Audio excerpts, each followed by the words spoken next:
I really did hit the snot out of the thing. And so I'm just like, that's got to be out of here because it's out in most places. You should clarify what most places means. Most places that I played.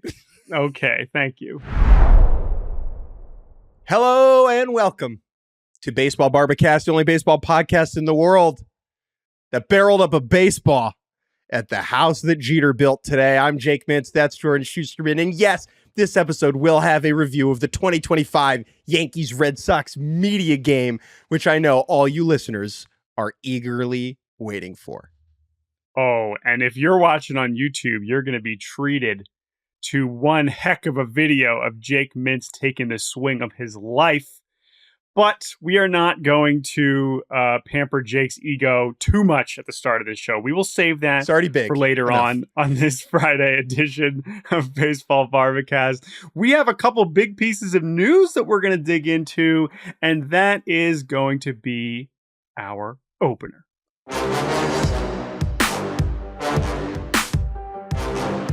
Tap your head, friends. ABS is here. Automatic ball strikes system is coming to MLB in 2026. Probably. Almost certainly.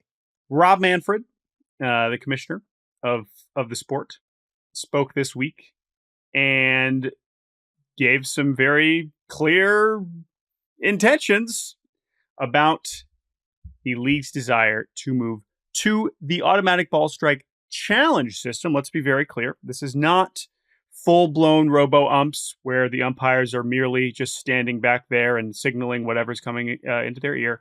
No, this is the challenge system that we got to watch at the major league level for the first time in spring training this season.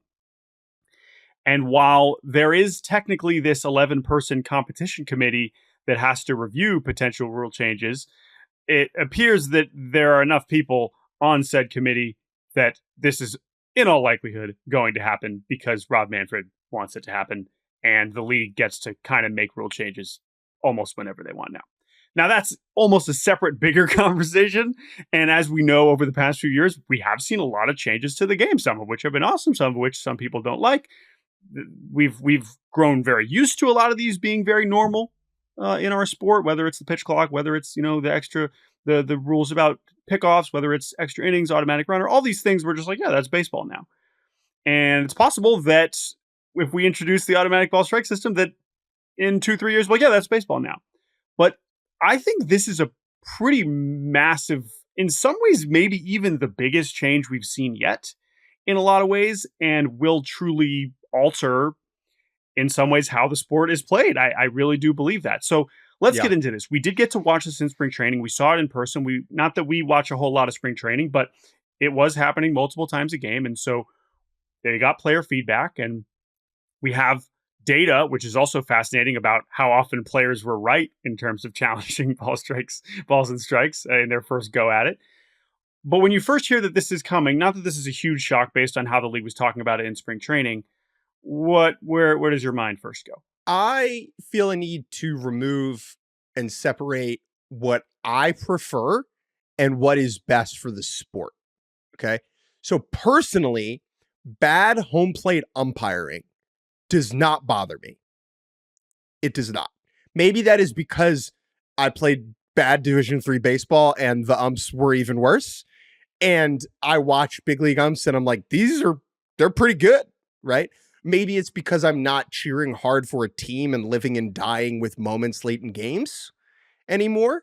But for whatever reason, a ball that's like 2 balls off that gets called a strike doesn't make me mad. At the same time, I understand why that does frustrate fans who it's like, hey, bottom of the ninth, like we got to get this right. And I see why it frustrates particularly team employees and players and coaches and staff. Players and coaches and staff generally, like especially front office, are amped about ABS.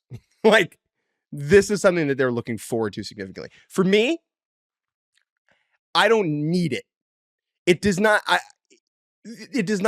take away from my viewing experience of watching a baseball game. It's not a problem right now, in my opinion, right?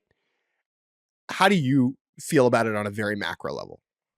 Yeah, so it's so interesting to me because we are kind of having two different conversations. And I think the way that the league is approaching this is also compelling. Because one of the reasons that I brought up as a positive for ABS is that it could, in a lot of ways, enhance the entertainment of the sport. Not only will we hopefully be getting more calls right that are obviously wrong, because you're giving the players the opportunity to challenge, but sometimes those moments are entertaining. And if the whole point is that this is all entertainment and it's fun to watch, remember, if we think about some of the other rule changes that we've had, it isn't necessarily always about like what's the most fair or what's like the best, objectively purest game. It's about making the game more watchable, whether that's the league trying to get more balls in play. Now, a lot of those attempts have not worked, whether it's, banning the shift, stuff like that. But of course, chopping half an hour off the game, right? Improving the pace. Adding more stolen bases. Like, those are things that the league is trying to... Yes. Sure, but those were problems that they fixed. I think this is less that, right? Well, why I think not? A lot of people... Why? What's the problem is what? Bad umpiring?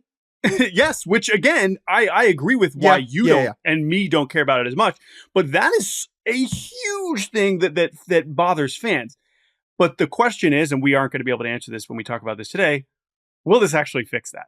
Okay, yes, you're giving the players, pitchers, catchers the opportunity. Hitters, right? That's not it. Managers. Not managers. Which is important. Which is good. The opportunity to challenge. You're going to get to a game, you retain them if you keep it. But you look at the data. It's not like they were overturning 90% of the calls. It was a little over half. Catchers had a little bit more success than pitchers, I think, or catchers had more success than hitters. I know catchers had the most success of those three groups. But the point is how much are you really solving this? This is an opportunity, a way to go about it that's not full-blown robot umps, which I think we're certainly happy with, because I'm with you. I still like the human element of the umpire being part of the game in some respects, because in some ways we see it in the other ways. We know that the umpires are also better than ever, which is kind of why it's ironic that we've arrived at this place, because we know for a fact that the zones are being called better than ever before, and yet we are still going to introduce something that is trying to make them even more perfect, or at least correct them when they are not perfect in the moments that we care about the most. I will retract what I said. This does fix a problem in the same way. It's attempting to. It's intending to. I am skeptical that the entertainment value of a challenge will not just be a novelty, where in 5 years, a tap of the head, in the same way that like it was a novelty in the first year we had replay review, and now it's a part of the game that I don't love. Sure. I mean, it's worse in college, obviously, but in pro baseball, I don't watch a game. I'm like, heck yeah, replay, right? Obviously agree with that. I mean, the difference here is this should take, I think, on average, 10 seconds. Way quicker. And so that is a key difference. But I do agree with you. It's not that it's necessarily enhancing it that much. It does add this is what I'm, I think, most interested in as we start to process what this is going to mean and how the league is going to respond. Because on one hand, the league can say, oh, well, we just let you test it for all of spring training. Like, you're going to be comfortable with it. But we know for a fact the way that players and managers and teams were treating it this year was, I'm not going to take this that seriously. I'm not going to think about this from a strategic standpoint. One, because it's not relevant for us this season and we're trying to prepare for the season.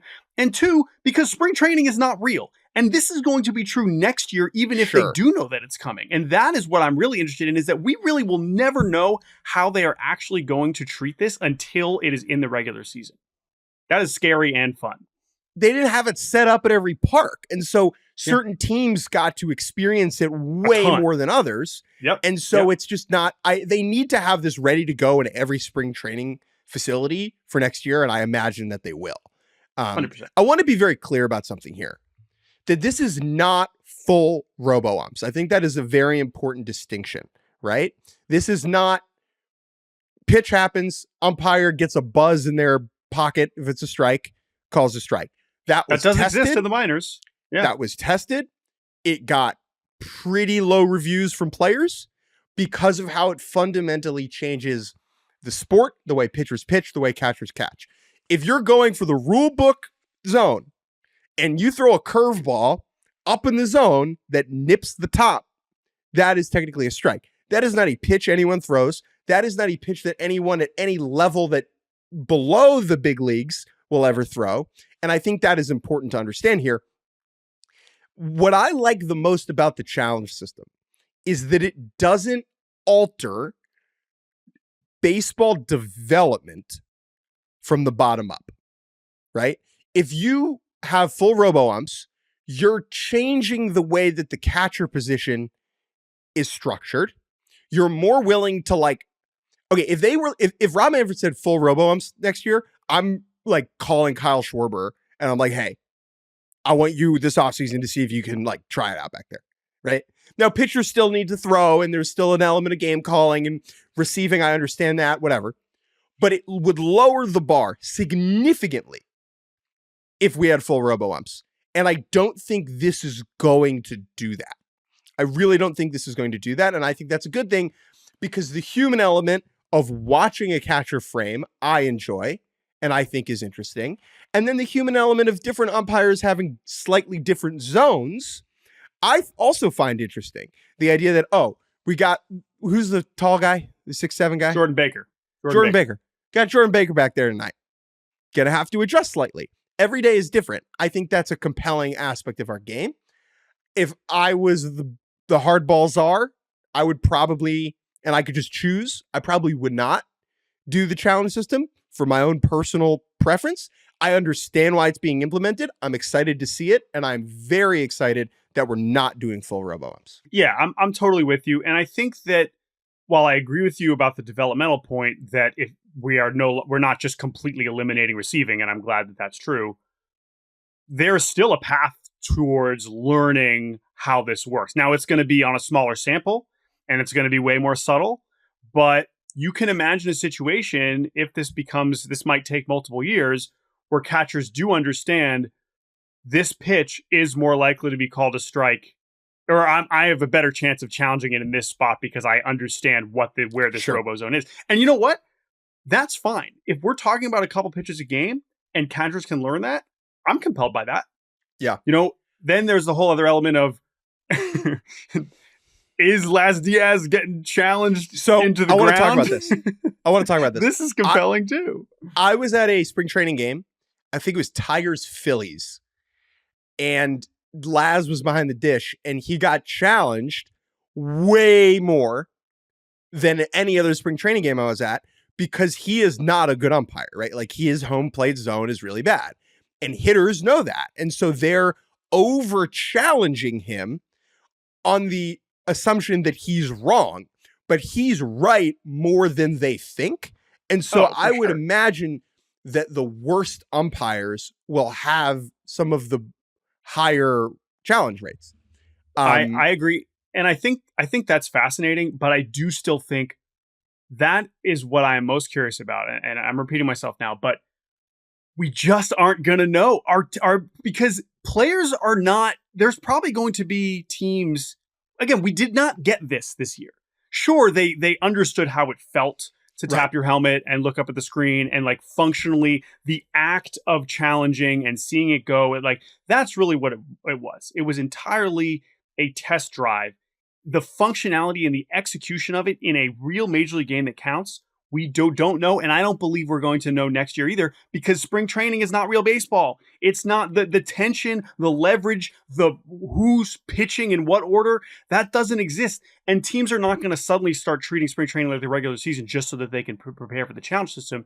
That is why I am, again, there's no good way to do that, but that's what's going to be most interesting if we do in April next year, what this really looks like. So next April's going to be lit, dude. Next April is going to be fascinating to watch. And I would be curious to see data, maybe this is up and I missed it, of are more strikes becoming balls or are more balls becoming strikes? Because I would imagine that this is maybe a little bit of a theory, that part of our goal here for the sport, right, is to see more pitches in the zone. We want more pitches in the zone because in theory, that's going to lead to more contact and more balls in play and a more entertaining product. So I would imagine that MLB has some sort of data that zones tend to expand beyond the rule book more than they contract inside of it.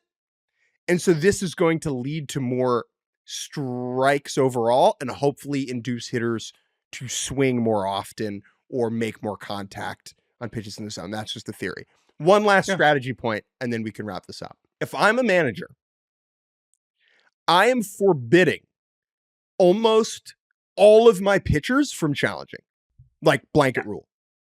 Yeah. Now, I would make exceptions for like, Max Scherzer would probably like shiv me if he didn't get to challenge. There are certain pitchers who would be pissed about this, obviously. And certain guys you maybe would trust enough to let them make challenges. But if you look at the data of the pitcher success rate versus the catcher success rate, there's going to be a huge gap there, and there was. And that's because pitchers are biased, right? They're like, I threw that pitch. That was a strike. Catchers are at least one more step removed from the object. There's a more objective perspective from the catcher compared to the batter and the hitter to go along with their vantage point is better. They're back there. They're the closest to the umpire. They are not just near, they are the strike zone in a way, right? Like they're right there. And so if I'm a manager, we're pitchers, we don't do this. We let our catcher do it. So unless it's like a rookie, right? Like a rookie catcher. Like if Dalton Rushing was catching Clayton Kershaw, which happened in Kershaw's debut this year. Like, sure. That seems like an exception. But this is why it's interesting, because what happens when a base runner tries to steal second and they barely get thrown out? What do? They look to the dugout and they say, "Hey, we got to challenge that. Every player thinks they're safe, right? Everybody thinks so. But in those situations, you look to the dugout and it's on the manager to make the decision. I agree with you. In theory, there will be front offices and coaching staff will say, "Hey, pitchers, you're not allowed to challenge." I mean, you're telling me there aren't going to be pitchers that just go rogue and tap their head? Like, that's going to happen. It's going to be great. I mean, it's going to be great. Yeah. And that's compelling. But I think, just because I did want to give the numbers here, because at the end of March, MLB put out there was a lot of interesting data in here, but this is what you're referring to. The pitching team had a 54% overturn rate, 54.4%, compared to the hitting team, which is just the hitter, to be clear, 50%. Coin flip. When the hitter challenged, it was a coin flip. Catchers succeeded at a 56% clip. There you go. 41% for pitchers. Okay. There you go. So that's a huge difference in so that is a thing that I totally agree with you that the teams are going to have to understand.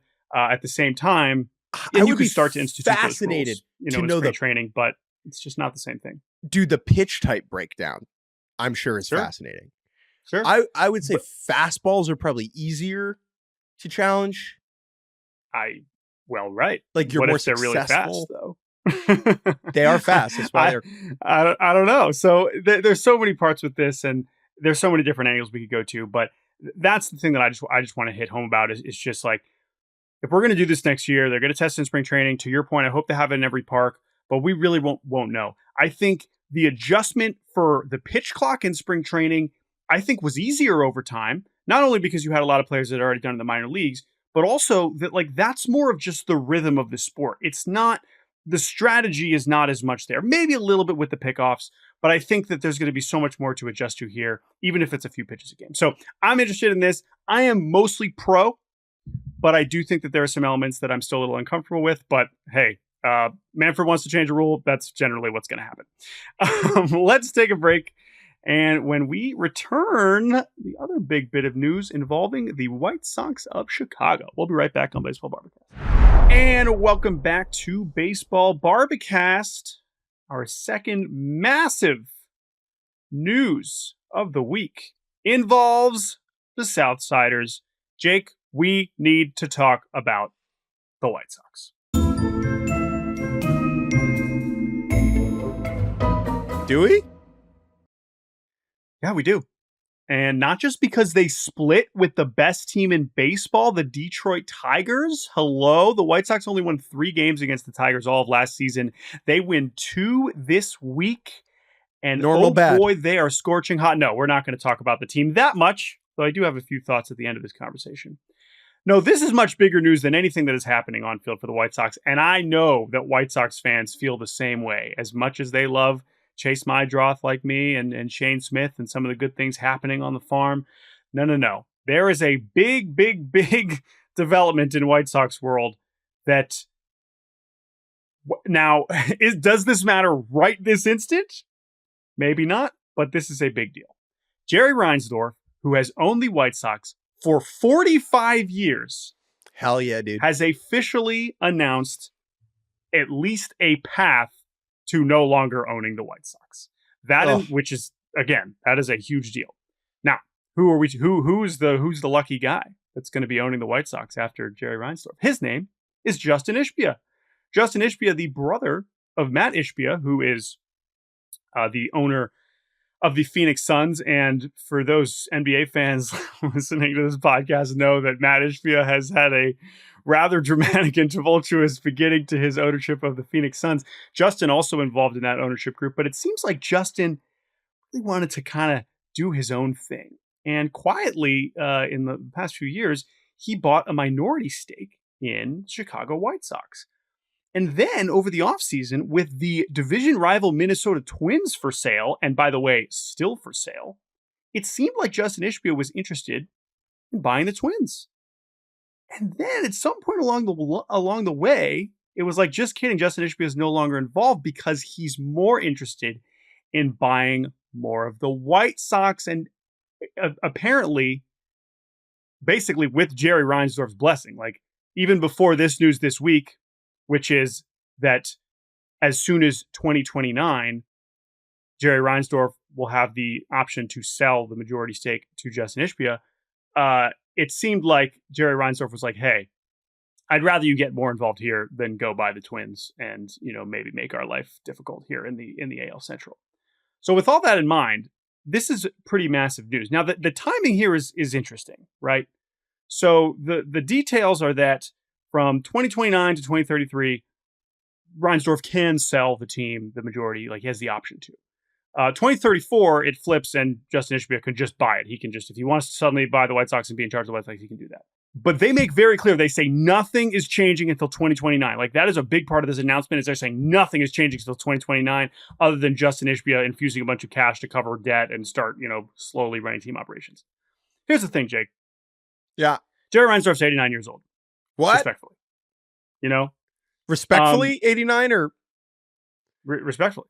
You're saying yes. What you're saying is respectful.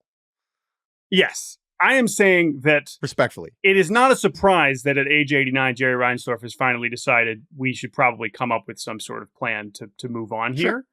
But it is also a weird thing to get massive news about, because normally when we have all right, this owner that a lot of fans are tired of is selling the team, there's like here we go, we did it.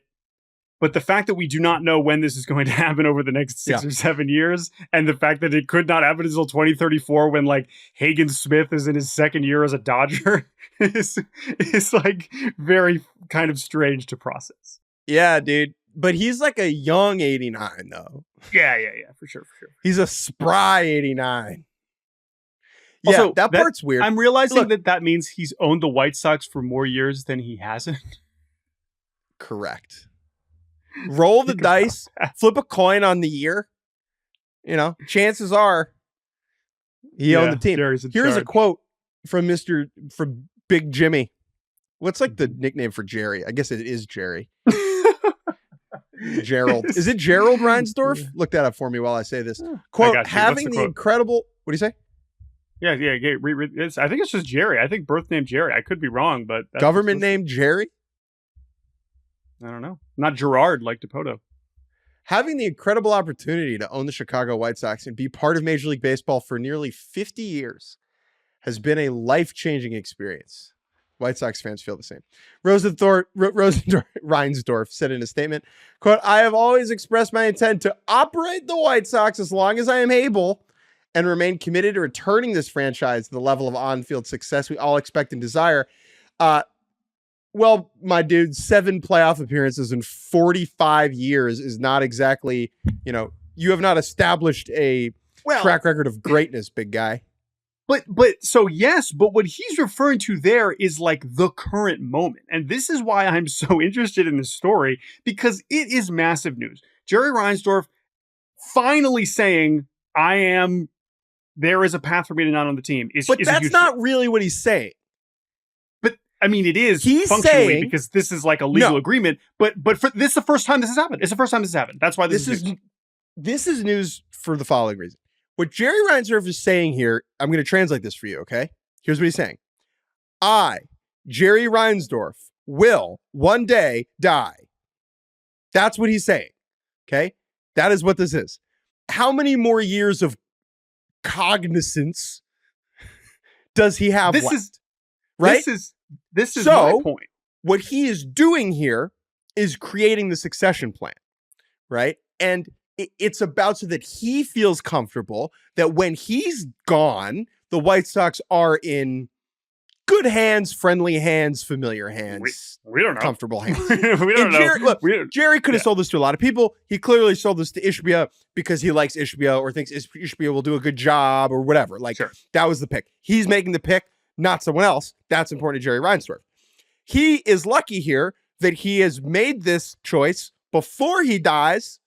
A lot of people, most people, die before 89, and I feel bad that some White Sox fans, in fact, will die before this ownership group changes hands, because what is the quickest it could change is 2029, right? And so my understanding of this whole dynamic is this is not necessarily like a day for celebration. It doesn't change anything functionally in the next couple of years. It just tells White Sox fans who the owner will be until like 2050, right? The next person now. And to really hammer that point home, I think, is to go back to that quote that you just read. I remain committed to returning the franchise to the level of on-field success we expect and desire. That is talking about right now when they are still one of the worst teams in baseball. No longer as bad as last year. No longer the total joke of the league, right? We know who has that title now. But he's still seeing, Jerry still believes that, he will be in charge when the White Sox are good again. And now, regardless of Jerry's age and health, and as he mentions, as long as he is able, whether or not that will happen before 2029, let's say Jerry is doing great in 2029. If he's doing great and the White Sox are winning, guess what? Jerry's going to keep owning the team. Now, if the White Sox are still losing in 2029, very possible, considering how deep of a hole they are in, then, I don't know. Maybe he then finally decides, all right, your turn, Justin. But I agree with you. This feels, that is why this is a strange bit of news. I don't know how to process it. And honestly, it shouldn't be us who are deciding, because White Sox fans have a lot of feelings about where the White Sox are now, how they have gotten here, where they have been, which does include a World Series, but that was a long time ago. And how is this a day of great, or is it just all right, presumably you did have to hand it over at some point, and now we at least know who that's going to be? I think Reinsdorf is in a very unique category of owner. Bad at the job. The track record speaks for itself. He has consistently not taken advantage of the market size he's in to build a consistent competitor. And most recently, he hijacked the rebuild to install Tony La Russa, which certainly did not have a positive impact. And there's an argument that if you make the right hire in that moment, those good White Sox teams maybe have a little bit more success, right?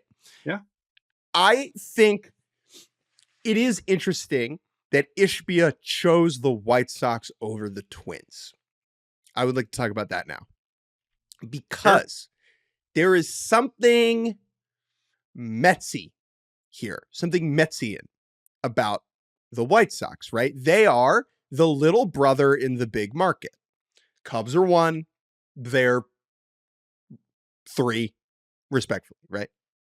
Same thing happened with Yankees Mets, But there is a sleeping giant element to that because of the number of people that live in the place. And in the way, it's a little different for Steve Cohen, because Steve Cohen didn't buy the Mets because he saw a business opportunity. Clearly, he has sunk so much money into this thing. It is a passion project for him. But it is also a recognition that the Mets could be something different and special and the White Sox have that too. And so I think if you're a White Sox fan, There is frustration of the fact that Reinsdorf will still be here until we get President Dwayne The Rock Johnson in 2028 or whatever. But there has to be a little bit of optimism baked into this because you were chosen over the Twins. Yeah. Now, you weren't chosen over, the Astros or like a team with rings, but a smart business boy who is richer than all of us combined made a decision to buy the White Sox instead of the Twins because of the bones of the house. I mean, I think that's true.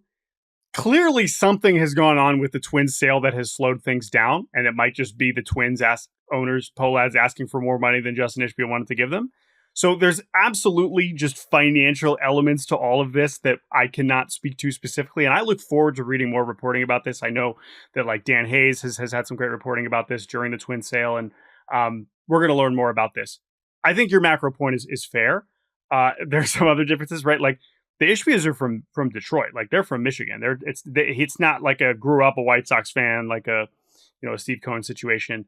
But I think that there's has to be some level of truth to what you are kind of putting out there, which is that, I mean, that in some ways, yes, he was interested in buying the Twins. And then at some point he decided, no, I'd rather buy the White Sox. Now he was already involved in the White Sox. But that is also all still very recent. So I think it is a fair point. And I am intrigued to see what this would, again, with the other new ownership changes, they've happened a lot faster. And so we've started to, we could then start to have conversations about like, what's Justin Ishbia going to be like as an owner? But like, it doesn't feel like worth our time to even do that at this stage. And so that is why this feels a little bit empty of a bit of news, because I would like to have that conversation, because when new owners come in, it is a compelling thing to follow, whether you are a White Sox fan or not. But yeah, let us know, White Sox fans, baseballbarbecast@gmail.com. How are you feeling about this? Trivia time. Yep. I'm reading from Jerry Reinsdorf's Wikipedia page. Jerry Reinsdorf was born to a Jewish family in Brooklyn, New York. Hell yeah, brother. He is the son of a blank salesman. Okay? He is the son of a blank salesman. Jordan Schusterman. Do you think you could do this? I don't know. I mean, I know this isn't like Jerry Reinsdorf did not come from money. He made his money later. This was not. So I don't think, and yeah, salesman doesn't necessarily suggest. I don't know. Tell me. You ready? You ready? A. Jerry Reinsdorf is the son of a sewing machine salesman. B. He is the son of a potato salesman. C. He is the son of a Jewish book salesman. Or D. The son of a typewriter salesman. Sewing machine, potato, Jewish books, or typewriters. Jordan Schusterman. What did Jerry Reinsdorf's father sell in Brooklyn? I am going to go with sewing machine. Okay. That is correct. I was between that and typewriter. Potatoes, that's really specific. I'm not sure anyone is only selling potatoes. I could be wrong. I guess maybe. But what's your, at that what's stage, your pops also, do? also what does your pops do? In New York, yeah, you're selling potatoes in Brooklyn. He had them shipped in from Idaho direct. Okay. All right. Anyway, the other thing my is dad just goes door to door on Flatbush, just selling. You want to Russ it? The last thing I just want to say about the White Sox is that good for them. They're not that bad. Like, this was the goal. Through 63 games last year, they were 15-48 with a minus 152 run differential. This year, 20-43, minus 57. That's a normal bad team. It's a very bad team, right? On pace to win 51 games. Very bad. And so, yes, our perception is completely warped because of last season. But good for them. Like, they're fine. They're more watchable. We got Kyle Teals coming up now. Maybe we'll talk about him, as he's kind of settles into the big leagues. Some players that we enjoy watching. Luis Robert hitting 170 is a disaster, but you know what? We'll be okay. So White Sox fans, let us know how you're feeling about the baseball team and about the future of the franchise. We're going to take a break. When we return, Jake, this is what you tuned in for. How did Jake play in the media game? That and Good, Bad, Uggla when we return on Baseball Barbacast. Welcome back to Baseball Barbacast. It's time for the field report. Field report, a lot of reporters on the field. All right, Jake, explain. This, I feel like we must have talked about this last year. I don't last remember. Year. You didn't do it last year, and No. we were not podcasting in this form. So you've talked about this in some place somewhere before, but why don't you explain to folks what this is and how you played in this baseball game? Okay, so every year, the Yankees and Red Sox media members do a game, a baseball game, a hardball game, 2 games, in fact. The East Coast Bias Bowl. It's the East Coast Bias Bowl, the big market showdown of, and it takes 7 hours like a regular Sunday night baseball game. No, I'm just kidding. It is all the Yankees writers against all the Red Sox writers. They do 1 game on the field at Fenway and 1 game on the field at Yankee Stadium. It's usually on a Friday morning before a 3-game set. The Yankees are hosting the Red Sox this weekend. All the Red Sox writers are here. First time this year those 2 teams are played, which is weird. I've played once before. I believe it was 2022 I played in Fenway. Had a great time. Schedule conflicts have made it difficult for me to make an appearance since then. I played very well in that game. I went 4 for 4 and caught. And so as one of the few people willing to squat, my services are much sought after. And so today I woke up, I bought a large jug of water, hopped on the train. It was delayed. So then I hopped on a city bike and went over to Yankee Stadium at 9 a.m. to play 3 hours of hardball against a bunch of other people who are not very skilled at this. I mean, again, there's a million questions that I have and I'm sure other people have, but let's just cut to your performance. How many at-bats? Yeah. How was your catching experience? Sure. What was the hardest pitch thrown? Now, I don't know if you want to name drop some of the other media folks that were involved. I'm sure some people will be familiar with them, but let's just focus on your performance. So I caught 8 of the 9 innings behind the dish. Played took 1 9. inning off. Played 9 innings. We got through 9, yeah. Wow. Okay. Joe Lemire of Sports Business Journal was on the bump for New York. He brought a pocket radar and had someone behind the dish. He was sitting 6 to 8, touching 9, dude. Now that's 6 to 8. That's with 7s in front. I was going to guess 6, so that's pretty good. Very impressive. He was good. And then Tyler Kepner threw a couple innings of the Athletic. Slower. He was throwing register. Softer than that. Much softer than that, respectfully. Okay. That's fine for you. You're catching. Yes. The New Yorkers won, I believe, 14-2, 15-2. Oh. Really laid it on thick. Some rough defense. Appropriate for this season. Very appropriate. Yeah. Some rough defense from the Beantown side, from the also the appropriate Boston 9. Also leading the team, leading the league in errors. Of course. Not great. That's so funny. 5th. I'm sorry. Sorry. It is a great thing where it's like, these are people that we like and respect and appreciate. Sure. This is nothing against them. But like their job is to like ask Alex Cora why they're making so many errors. And then they're making errors. Now the Red Sox also had a couple PR people playing for them, which is common just because, you need bodies and a couple of good guys. One of them will come back up later here in a second. I hit 5th and my first at bat in the first inning, I went down looking and I am embarrassed by that. I fouled off, I believe, 4 or 5 pitches in an 0-2 count. Oh, okay. So you battled and then you just... Yeah, I just took a fastball in the inner half. It was a couple balls off. This may shock you. The zone is a little larger in the media game than as it should be. Real life. I'm sorry. As it should be. As it should be. And I told the umpire when I came back out the next half, I was like, look, that was off the plate. Good call. You said I checked it on the iPad. It was a ball, but I get it. I should have tapped. You should have tapped. Second at bat, I made magic happen. All right. So the number one thing in hitting, okay, the number one thing about hitting, when you haven't hit in a while, is your what? Your timing? Your timing is always late. You're late. Late. Yeah, late. You're late on everything. Bad. Your timing is bad, but you're never too early, right? No one has ever taken a lot of time away from baseball and been like, man, I'm so early. Everyone is late. And one of the funniest parts of this game is like a lefty walks up to the plate and all the fielders shade to the pull side. And it's like, guys, no, other way. Like everyone is hitting an oppo because everyone's late. And so when I like to play one game a year still to remind myself that I still got a little bit of skill in the tank, right? And I was a pitcher in college. But my cue for hitting is go get the baseball before you think you need to, because otherwise you'll just be fouling balls off to the third base line.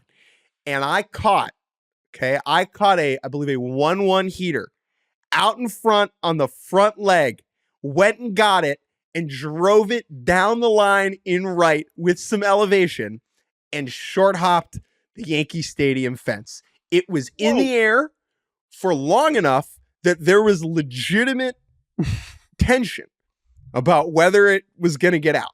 Okay. You know, you could see in the video, you got people on the top step, you know, peering out. True. Like, oh, did he get it? That's true. You can see on the video, there was a moment of like, no way. Did someone? There was a moment of no way. If you see me, I kind of the history of home runs in this media game. Max Goodman hit a ball off the wall a couple years ago. Someone homered way back in like it must have the Bush happened administration. Once, sure. It's a legend. But I cranked it. You know, like if I had elevated a little bit more, I think it could have gotten out. I really did hit the snot out of the thing. And if you watch, like, I look at it for a second because my first thought is that's the furthest I've hit a baseball in 10 years. And so I'm just like, that's got to be out of here because it's out in most places, which is hilarious because it's the shortest right field in the world. Right. Sorry. You should clarify what most places means. Most places that I played. Okay. Thank you. So a little different. Also, what a surprise. Even the smallest big league parks are bigger than all the other ones. The irony here is that because I hit it down the line, I think it could have been out at Fenway. Like Ceddanne Rafaela like walk-off Rafaela. homer. Yeah. Anyway, so, you know, I get on my horse. Yeah, and I'm going. Cooking around the bases. Stand-up triple. Ball comes into the cutoff man, and they're not paying attention. Okay? In this program, we take extra bases when they're handed to us. Okay? And so I ran home. And I slid it. I was safe. And my wife said, you hit a home run. And I was like, oh, kinda. Hell yeah. Kind of did. Did it for you. Kind of did. Did it for you, wife. I hit a ball near the wall, and then I scored. Let's keep it simple. Jake, extra base hit.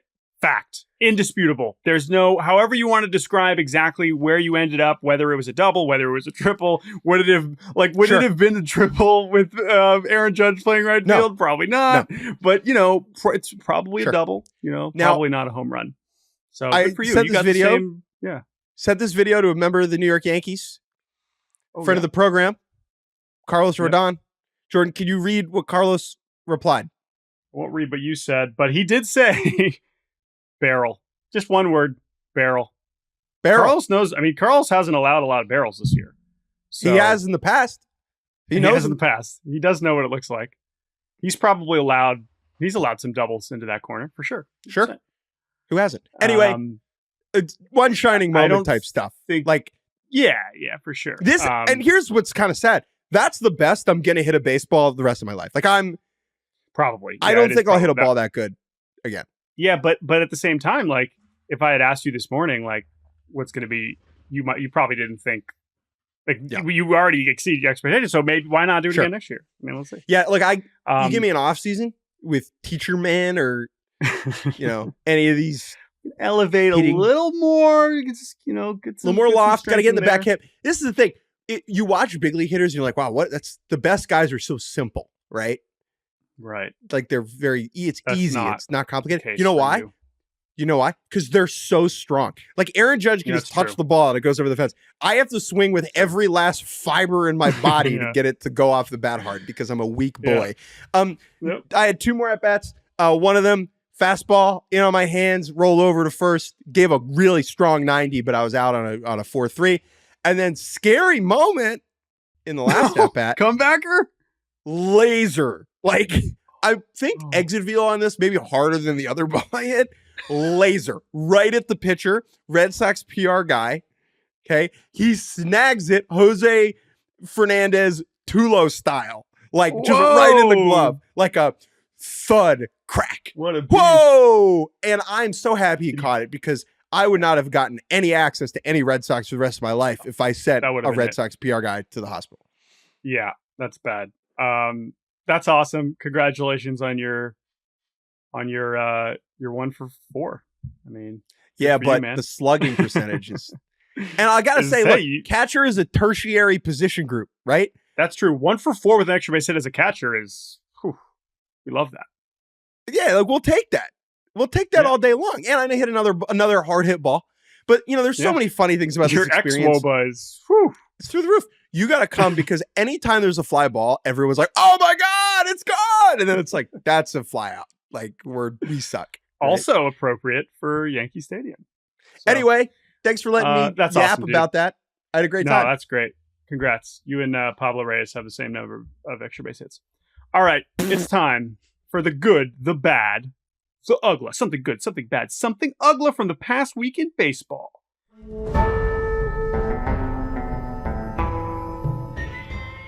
Jake Mintz, take it away. Something good. This was great. Max Scherzer throwing a live bullpen in Toronto this week as he returns from injury. I love this. He warms up, catches the ball, puts his head down, and he's ready to throw. And he looks up, and who's in the box? Kyle Schwarber.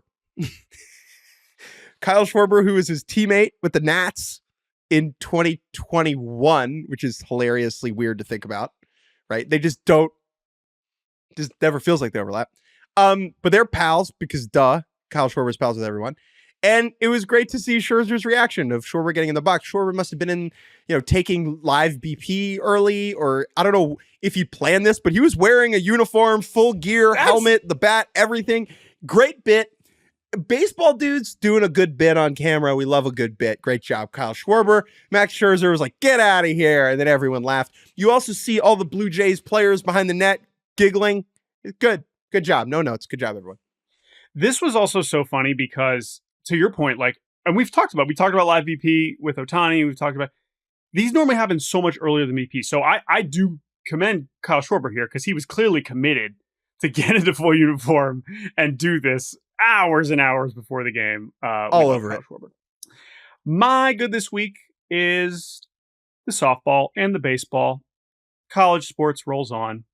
And while my bad is also college baseball related, I just want to urge people, watch Game 3.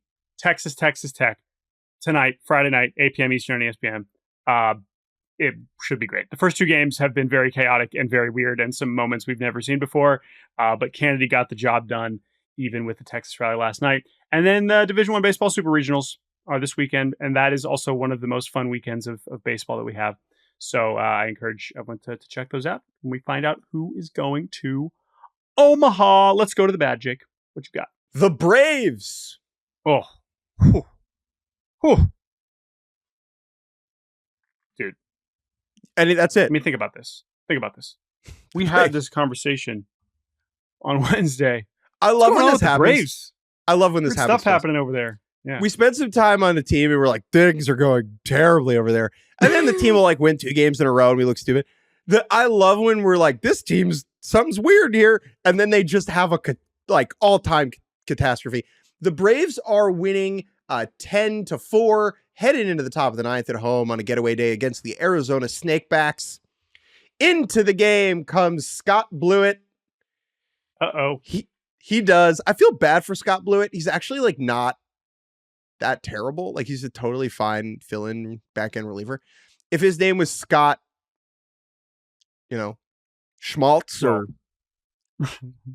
Herfendorfer or Johnson, no one would care. Well, as I said, as I texted our Braves fan friend, Foolish Baseball, I said, should have signed Scott Slam the Door because this is not what happened.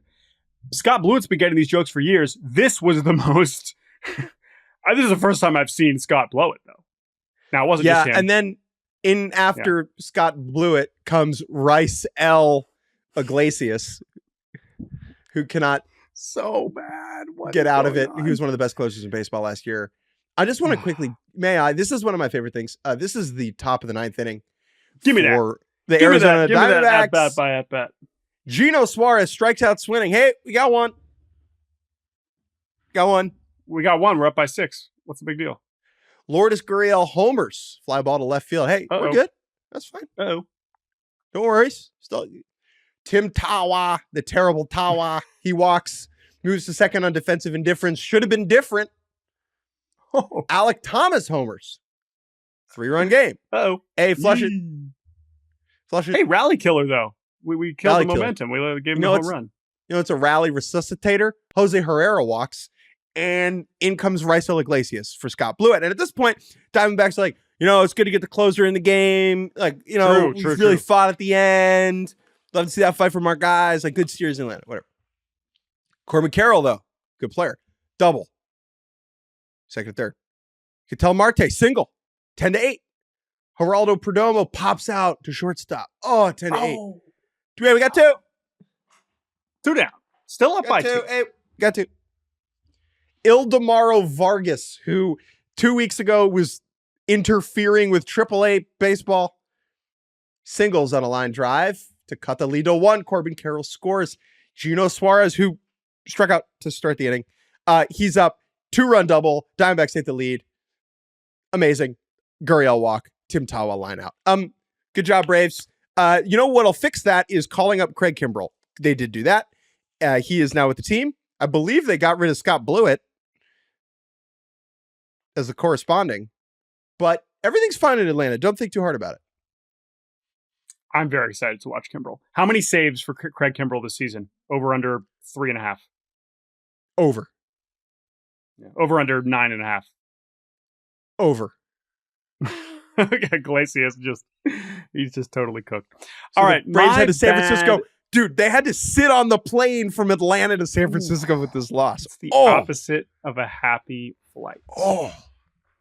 My bad this week is the transfer portal. Now, So it's bad. not really fair because this is not about the portal itself because, you know, kids are doing what's best for them. Everyone is generally acting rationally under the guidelines of the NCAA. However, this sucks. This tweet from East Carolina head coach Cliff Godwin, who his team was just eliminated this past weekend, he tweeted, "Our system is so broken. We have coaches at Power 4 schools texting our players directly who are not in the portal, and we have proof." This is something we've been hearing about for the last couple years. I hate this for so many reasons. Not just that, like, players are being poached from schools, they're not even in the portal. Like, I just don't want to be thinking about this right now. If we want to do college baseball free agency offseason when the Omaha's done, fine. If that's the world we're going to live in, great. Player movement is interesting, whether it's college, whether it's pro. There's problems with it. There's good things with it. That's a different conversation. But the timing of this, all I want to do is think about postseason baseball and the teams that are still playing, sucks. And I don't know how it's going to change, but I hope it does in some way because it is very, very unpleasant. Part of the sport is this timing, even though, again, it all makes sense for the people involved. It sucks. What's Uggla? Rockies, good week. Hell yeah, Peace. Hell yeah. Rocks are hot. O's are hot. Taking O's 3 from the M's. O's on that W6. Tony Mansolino. Oh! Anyway, but I'm talking about the Rockies. This is a tweet from Patrick Lyons, who covers the Rockies. Shout out, Patrick, friend of the pod. This is an amazing tweet. Rockies Ezekiel Tovar exited the game in the bottom of the 8th. Manager Warren Schaefer said Tovar, quote, felt something in his body. Well, thankfully it wasn't anything too serious because I believe he played the next game, but something in his body, a tapeworm? like what was communicated to Warren Schaefer, I guess would be the question. It feels like Tovar it was not communicated to Warren Schaefer. Right. But that feels like a pretty standard question. Why did Tovar leave the game? He's like, I don't know, man. Something going on. Yeah, not great. What's that song? I can feel it in my body. I guess the question is, was Warren Schaefer hiding something or did he not know? That's really, I guess, the question. So I guess I don't think he knew. I'll text Patrick. So this was like a genuine best answer he could give. Hey, Tovar left the game in the bottom of the 8th. Everything okay? Yeah, he felt something in his body. It's like, wait, well, they do that in hockey, as opposed to what? Upper Like, body, lower body. Felt something in his soul. He didn't want to be on the Rockies anymore. He was feeling some internal strife. Something else. He could not play shortstop any longer. I'm going to say that all the time. You sick? Yeah, I feel something in my body. They're like, all right, well, guess you're done. Guess you're done for the day. What's up with him? All right. Oh, he's got one of the body feels. My Uggla is also injury related. Francisco Lindor was hit by a pitch. Tony Gonsolin plunked him. Now, is it a plunk? I guess it's still a plunk. Plunk doesn't necessarily dictate where you got hit. Love the word plunk. Anyway, broke his toe. Very strange. It is Uggla by itself, the fact that Mookie Betts breaks his toe going to the bathroom in the dark. And then Francisco Lindor, what is this? Is this revenge? Tony Gonsolin's like, I will stand up for Mookie's toe and I will hurt your best player's toe. Gonsolin should have thrown at the dresser that hurt Mookie. Exactly. They should have wheeled a nightstand out in between the bases when Francisco Lindor was, or in the hallway, in the clubhouse, they try to catch him. Got him. Turn the lights off and just have the Mets wander around in the dark until someone breaks their toe. Anyway, my Uggla is about what Gary Cohen said after Francisco Lindor got hit by this pitch. He said, and the Mets continue to get hit at a prodigious rate. I was like, wow, that's a pretty dramatic thing to say. Then I remembered, the Mets do get hit by a lot of pitches. This was a big storyline a few years ago when the Mets set the record for most hit by pitches in the modern era. They were hit 112 times in the 2022 season. But what if I told you that their record was immediately broken? In fact, almost broken the year after by the Seattle Mariners in 2023. They had 111. And then last year, the Mariners set the record. 116 hit by pitches. Then I was like, okay, well, what about this year? Mets. They are in first place. They're tied with the Twins for most hit by pitches in baseball. 41, I believe, in 62, 63 games. Not on pace to set a record again. So I'm not saying sure they are still at a prodigious rate, although they were hit a lot in 2023. But it just gives me another reason to bring up Ty France, because Ty France is the link here. Ty France, who is the hit-by-pitch superhero, has carried that over to Minnesota and has already been hit 11 times. He was, of course, a huge part of the Mariners being hit by a ton of pitches in 2023 and 2024 and whenever else Ty France is on the team. And I hope Ty France is doing okay. I know he's used to this, but to do it also on the Twins, to be a hit-by-pitch guy on the Twins, the team that gets injured all the time, feels like a dangerous combination, but Ty France is still cooking. So anyway, it's like Ty, do not teach this strategy to Byron or to Royce or to Carlos. You just keep this yourself. Yeah. Thank you. But I just want to keep it again. It's a good rate, but I don't know if. Sorry, Gary Cohen, you are one of the best in the business. Prodigious is a bit of a stretch at this stage. Do you know as the all-time record for hit by pitches? For individual, well, this is a whole. This could Career. be its own Uggla on its own. Is Huey Jennings? No. I mean, single season, yeah. Career is Huey Jennings. Biggio. Oh, Biggio for a career, yes. Well, Huey Jennings is Huey Jennings probably deserves his own Uggla at some point. But I'm going to save it because we've gone long and we need to end this podcast. Goodbye. Thank you all for listening. You can email us at baseballbarbacast@gmail.com. I know we said we would do emails today, but we had some lied to we had you. to cover. We will get to it very soon. Enjoy the baseball this weekend. We are not going to preview it. We are going to review it because that's what we do on Mondays. So we will talk to you next week. Thank you to Andrew Hartz. Thank you to TJ Brassel for producing. Thank you, Jake Mintz, for telling us about your incredible double, triple homer, ? Down the line at Yankee Stadium. We will talk to you all next week, everybody. Have a good weekend. Goodbye.